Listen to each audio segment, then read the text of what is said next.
النهاردة 1 أكتوبر ولم يتم إيقاف قطار أبو قير.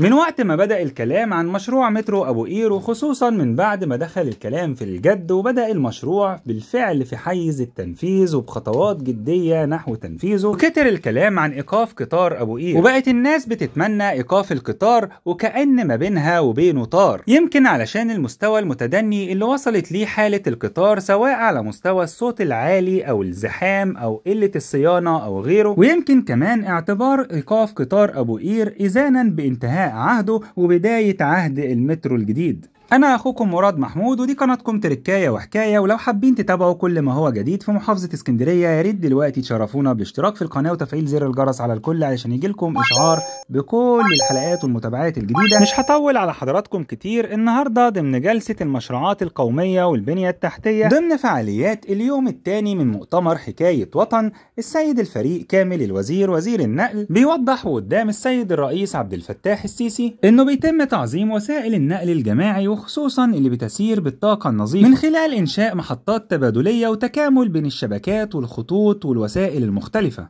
زي شبكة القطارات الكهربائية السريعة اللي بتضم 3 خطوط مونوريل شرق النيل، واللي هيتم افتتاحه افتتاح تجريبي يوم 5 نوفمبر القادم، وهيتم افتتاحه للجمهور في أول إبريل 2024 لحين الانتهاء من تنفيذ المحطات، وكمان مونوريل غرب النيل واللي هيتم افتتاحه في أكتوبر 24. النقل الجماعي واللي بتقوم فكرته على تقليل عدد السيارات الخاصة في الشوارع واللي بتسبب الزحام والتكدس المروري من خلال استقلال راكبيها لوسائل النقل الجماعية دي، وده بيوفر الوقود الفاقد في السيارات نتيجة وقوفها وتكدسها لمدة طويلة في الزحام. كمان بيوفر الفرق بين ثمن وقود السيارات والطاقة الكهربائية اللي بيسير بيها معظم وسائل النقل الجماعية الحديثة، ده غير المكاسب التانية نتيجة الحد من تلوث البيئة وتوفير الوقت والجهد. كمان معالي الوزير وضح إن مترو اسكندرية واللي بيتم الآن تنفيذه ضمن رؤية مصر 2030 من خلال إزالة قطار أبو قير وتحويله لمترو